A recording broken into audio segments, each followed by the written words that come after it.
peut-être que dañu wax ne ki nga xamante ne mooy Mamadou Yassay du am inquiétude boobu mais man gisuma leneen léegi nag ñoom ñu nekk ci àll bi bu ñu ñëwee andi la ñu gis ñeneen ñi nag xam nga ñu def. mooy andi des chiffres yoo xamante ne pour ëllëg bu leen empêcher dans le parrainage que duñ jàll ñu toog ci plateau yi di victimiser wu parce que la victimisation au Sénégal ça se paye mooy da ngay toog ñu naan la dañ maa néewal doole dañ maa jaay doole. Sénégalais léegi ñu comprendre après ils vont se manifester. foofu laa bëgg a waxee. mooy lii xeeñ ak li ñuy manipuler du benn. marché sur la question. waaw maa ngi nuyu suma benn xarit mu ngi seetaan muy Marème Kane nag moo nekk soxna si Baara Gaye moom nag moom sama xarit la Baara moom nekk sama xarit maa ngi nuyu Baara moo la tàggat nag. Baara tàggatuma de musuma tàggat dañoo tàggatandoo ñu daje na leer bu toogee fii moo xam la ko. ci wàllu politique. waaw tàggatuma de. da ngaa teel def politique nag. waaw dama ko teel def Baara xamal li ñu naan nawle daa fort. renouvellement lañ duggee. mais moo nekkoon sa. waaw mais man Marème Kane laa nuyu ma Baara Gaye Marème sama xarit la. Marème Kane. xam nga waxtaan moom pour mu neex sax loolu mooy démocratie. ak li nga xalaat absolument. man d'abord parrainage bi ñëpp seetlu nañ fan yi dafa amoon benn sax xaw a tekk kaaral parce que Sonko nekk doon candidat donc man sax damay faral wax ne li Macky Sall jël yëfam yàqale ko Amadou Ba Ousmane Sonko loolu la jël it mu yàqale ko Bassirou Diomaye Faye. mbir mi du Bassirou Diomaye Faye mbir mi Ousmane Sonko mu ngi ci kasa bi toog donte mu ngi ci kasa bi sur le plan politique nga gis benn engouement bu amaat ci parrainage ci wàllam man lu mu wax lu mu gisul damay dox guddi gis ñu taxaw ci marché bi nga gis ñoo xam ne de manière volontaire ñoom ñooy jóg sax di dem nga gis ñuy bind fan laa ko mën a amee fan laa koy parrainer ça tout le monde l'a vu parce que nag am na ñoo xamante ne dañuy dem di wëri ku leen parrainer am na ñoo xam ne nag contraire bi la ñuy am parrain bi mooy wut fan la leen di parrainer Abdoulaye bu mu waxee rek pour man limité na tout le débat li jëm ci loolu parce que am na loo xam ne au-delà de la guerre des chiffres c'est une bataille d'opinion politique parce que bataille d'opinion politique parce que tey loi électorale li mu wax dafa ne le parrainage par une liste d'électeurs doit être constitué par un minimum de 0,6% et par un maximum de 0,8% des électeurs du fichier électoral. Le nombre d'électeurs représentatifs du minimum est de 44 231 électeurs et de 58 975 électeurs au maximum. Donc ça veut dire bu doon mathématique li ñuy wax intervalle donc li gën a néew li ñu la laaj ci parrainage mooy 44 231 li si gën a kawe au maxi des max c'est 58 975 sooy doon 1 million parrain 2 millions li nga xam ne moom la ñuy déposé mooy ñaari chiffres yi nga xamante ni moom laa la jox mooy minimum bi muy 44 000 maximum bi 58 000 donc li ci des yëpp c'est du saupoudrage et de la communication politique le parrainage en soi d'abord benn activité la ça permet de l'animation politique à la base vous avez un appareil politique ça permettra de savoir à Mouhamed Diop mu jauger quand je dis jauger mooy se mesurer mais aussi de juger de sa capacité de mobilisation parce que man yàgg naa fekkee processus électoral am na candidat yoo xamante ni Mouhamed jour élection amuñu représentant bu nekk ci biir bureau de vote di nga gis candidat yoo xamante ni bisub élection amuñu ku leen toogal ci bureau de vote parce que amaana amuñu structuration bu mot kon bu fekkee loi électorale dafa ne 44 000 la laaj au minimum au maximum mu laaj la 58 000 bu la neexee nga tëgg sabar nga ne am nga 2 millions ku koy vérifier su la neexee nga ne am nga 4 millions mais en considérant que électeurs u Sénégal yëpp bu dee egg nañ ci lim 7 millions bu nii ne jël naa 3 millions kii ne jël naa 2 kii ne jël naa 1 la moo fay des et puis élection yi fi mës a am ñi dul voté sax ñoo ëpp ñuy voté maanaam président bu ñu fal Sénégal ña lay votel eggul 2 millions ci yi fi am yëpp nag donc am na fu ñuy toll c'est la guerre de l'opinion c'est la bataille des chiffres mais beneen bi le parrainage permet de faire une animation politique parce que kiy dem di wuti parrainage am na ku ko koy wutal ca quartier ba yow da ngay nekk responsable ci commune bi am na quartier ce quartier bu nekk ka nga fa am nga ne ko demal wutal ma foofu kooku wut ngeen dajale au niveau communal après ngeen dajale au niveau départemental après ngeen dajale au niveau régional. Maintenant ça permet de faire de l'animation politique moo tax d'accord ma woon ab candidat ci yéen a wax ni il faut mu dem wuti parrain bu candidat bi jógee pour dem seeti ay parrain wala ay nitam ñu bloqué ko ne ko waroo dem donc pour man ça c'est antidémocratique donc déjà les chiffres qu'on montre ku si nekk bu la neex nga tëgg sabar par contre ce que Abdoulaye a dit am na parce que aussi parrainage bi genre compétition la aussi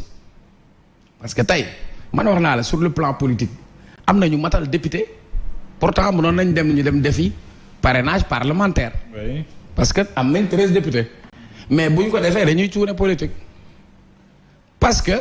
loolu xayma boobu boo jëlee député bu nekk am na nombre de voix yoo xam ne moo tax nga am benn député donc ñu dugal ko ci bu fekkoon PDS daa dem mu ne day def parlementaire waa PASTEF ne dañuy def parlementaire Benno ne day def parlementaire su boobaa mooy nelaw politique réel politique mooy ñu wàcc sur le terrain dem faire de l'animation animer en même temps xamaale ñoom fan lañ am difficulté xam fan la ñu amee doole ak fu ñu ko amulee ça permet de redynamiser leur troupe muy benn mais beneen bi sur le plan politique tey quoi qu'on dise am na ñoo xamante ni doo xalaat ni ñii dañuy am problème parrainage tu vas pas me dire que Benno Bokk Yaakaar dina am problème parrainage parce que ni ñu organiser wu ils ont un appareil politique qui leur permet de prendre tu vas pas me dire que Bougane va avoir un problème de parrainage la fois passée il a eu un problème de parrainage il s'est expliqué il a donné raison bu fekkoon en termes de nombre de quantité de parrain kenn du ne amu ko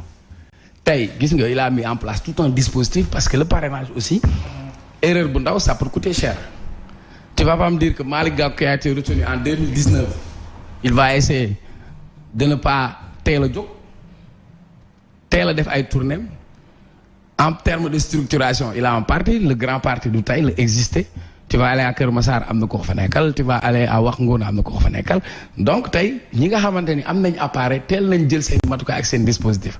ensuite tu as raison am na candidat indépendant parce que pour man candidat bi su sérieux dañ ko xam parce que il va mettre ses moyens tu as parlé de Mamadou Yatassaye mu ngi def ay tournées wut na ay oto mu ngi wut ay nitam mu ngi dem wuti Anta Babacar Ngom mu ngi dox sur le terrain mu ngi wuti parce que nombre bi ñu laaj Pape Djibril Fall mu ngi wuti donte nee na moom moo kële nu mu tudd Abdourahmane ñi nga xamante ni ñooy ñu mag ñi dañu waroon permettre dans le jeu démocratique ñeneen ñi mën a am pare mën nga ko comprendre situation mais ici c'est une bataille politique où chacun va essayer de mettre la pression ba pare wane ni existé nga maintenant bu ñu ñëwee si en soi parce que pour man c'est une bataille d'opinion maintenant contrairement à Bamba la réalité elle est là elle est évidente aussi parce que bu fas yi départ ndoowee yow kii fasam départul fukki fan ak juróom presque bi parrainage commencé ba tey jógut bi ñu jógee gis nga ni y a une évidence parce que sur le plan politique ñoom am nañ attractivité am na ku nekk ci marché bi day wut micro wut rajo kaa ma jaay la lebal la kaa ma may la kaa am na koo xam daa teg marchandise mu taxawul donc ça sur le plan politique il faudra accepter parce que même bu dul Bassirou Diomaye Faye Ousmane Sonko su waxoon Ousseyn Barigo mooy candidat am gars yi dañuy dem ñu j'ai pas dit le contraire. waaw man aussi j'ai pas dit que tu as dit le contraire. non man j'analyse je suis dit que ce qui s'est passé à Touba parce que nekkoon naa fa kenn waxuma ko mooy ndox dafa manqué ñu jël ay images yoo xamante ne nit ñi dañuy toog di taataan ndox ñu ne dañuy parrainer. et loolu c'est une vérité. waaw man à Dakar ñi bëgg li nga xamante mooy projet Bassirou Diomaye Faye ñoom ñu ngi wane engouement bu leen naññ loolu laa wax. waaw d'accord merci de la précision. voilà la précision et détail. man dama analyser rek de manière globale. moi aussi je précise. tey su fekkoon ni championnat de football la Mohamed.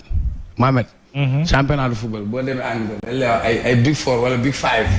donc ça veut dire il y a les grandes écuries. bien sûr yoo xamante ni ils se sont déployés et ils ont montré leur force maintenant dans cette compétition parrainage dinañu permettre sax nag xoolal Mohamed. les gens qui ne sont pas sérieux là. ñu may ñu jàmm quoi. Très bien. parce que am na mënoo ñëw dans ce petit pays. Bamba 1. ñu bëgg si on va se retrouver avec ñaata candidats Ablaye. 260. 270 je pense. waaw am na ñoo xamante seen bàjjen sax du leen parrainer donc au moins fii nii non mais dëggantaan jàmbaar. Très bien. président lu sérieux la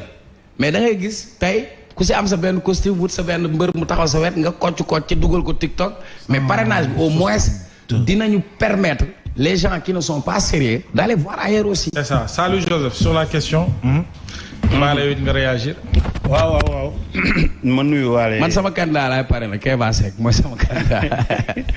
espérons que dina am ay contrat. Kéba su doon parrainage day am de dama koy parrainer. espérons que dina am ay contrat yu bare bari pour acteurs politiques yi loolu tamit artistes yi war nañ ci teel a jóg.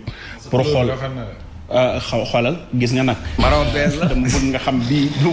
mais yow baal ma bi ma demee Tivaouane il faut ma seede loolu. non damay seede li ci des bareetul après di nga ko seede. waaw mais seen infrastructure rafet na sauf que leen rek moom xaw a déranger marron bees bi ñu ko peinture. bëggoon naa ko wax parce que bi ma demee seen centre informatique gisuma ko fenn ci Sénégal. ñu jël ay ordinateur teg ko conseil départemental bi def ko xoolal Mohamed jël 40 jeunes yi ku si nekk ñu jox la bourse pour nga ñëw jàng si informatique seen préfecture bi ñu defaraat ko ba mu rafet ma gis ko Pikine ñun amuñu préfecture mais nañu bàyyi bu ñu defaree ay infrastructure yoo xam ne pour ñëpp la ñu koy couleuré ci ay couleur parti effectivement loolu c'est grâce à Seynabou Gaye Touré notre présidente du conseil départemental ba pare nag jigéen la maa ngi koy nuyu au passage may souhaité waale joyeux anniversaire Aïssatou Diaw sama turandoo yaay doon sama doomu nijaay Papa Ngom tey lay anniversaire maa ngi koy souhaité joyeux anniversaire di nuyu sëñ Omar Mbaye bu baax par rapport ak lii ngay laaj le parrainage il faut ñu commencer ci xam ni ce n'est pas un parrainage populaire c'est le parrainage des électeurs et bu ñu naan parrainage yu électeurs yi mooy ñi nga xam ne ñoo bindu ci fichier électoral bi maanaam ñooy ñiy wote bu Sénégal doonee 18 millions d'habitants ou plus 7 millions ñoo bindu ñooy wote ñooy fal te ci 7 millions ya bindu bu ñu defee décompte sur les inscrits les votants valables les voix valablement exprimées duñu mat sax la ci ëpp 4 millions d'habitude kon tey jii nii bu ñu nekkee ci parrainage des électeurs ñu bari naan parrainage populaire ba tax ñu bëgg ko def populisme ñoo ngi juum y a de ces partis yoo xamante ni si Abdoulaye am na ñu ci lim sànq ils font un parrainage méthodique boo xam ni kenn du leen dégg sans tambour ni trompette parce qu'un parti légalement constitué qui a une bonne animation maanaam parti ba di dund mu am appareil au niveau des 500 et quelques collectivités territoriales du Sénégal ainsi que la 15e région qui est la diaspora nga am fa ay antenne fu ci nekk ñooñu di wax ak ay nit yoo xamante ni si am nañu fidélité doon ay inconditionnel lu sa parti donte nit ñi ñu ngi góorgóorlu ci lire yow parrainage du doon sa problème di nga ko def méthodiquement te coow du jib tey boo xoolee parti bu mel ni PDS Abdoulaye mu ngi ko wax bi ñuy def seen renouvellement des instances parti yu bari defuñu seen renouvellement instance am na ñu ne woon ci ay parti bàyyi am na ñu ne woon ci ay parti faatu am na ñu ne woon ci ay parti yoratuñu ay responsabilité mais ñee dynamique gu élection lañ jëm parti d'état lañu doonoon nañ parti bu nekkoon ci nguur jóge nañ ci xam na naka la ñuy préparer ay élections sérieusement renouvellement des instances après jëm ci parrainage nga gis parti bu mel ni tey jii Malick Gakou il le fait depuis fort longtemps parce qu'il a expérimenté le parrainage en 2019 nga gis parti boo xam ne mu ngi mel ni bu Déthié Fall le PRP qui a été presque le bourreau du régime au niveau des élections législatives le plan Déthié Fall l'intercoalition mu ngi def parrainage bu méthodique nga gis parti boo xam ni c'est l'un des partis les plus silencieux mais qui a une démonstration de force extraordinaire muy le parti PUR ñu ngi ci seen parrainage le président Idrissa Seck parmi les candidats yii di bokk ci élection yi amul ku ko ci ëpp expérience électorale tey jii il fait un parrainage méthodique les As Babacar Gueye ñi nga xamante ni si da nga leen di gis en tant que journaliste di xool di leen topp da ngay xam ni ñile ñu ngi sur le terrain par rapport à leur méthode pour faire un bon parrainage Pape Djibril Fall depuis fort longtemps mu ngi wër di wut ay parrainage parce que daf ko amoon problème boobu avec Amsatou Sow Sidibé amaat ci beneen boo xamante ni dañ ko jël taf ko ci kaw te tey jii nii dafa nekk en face de cette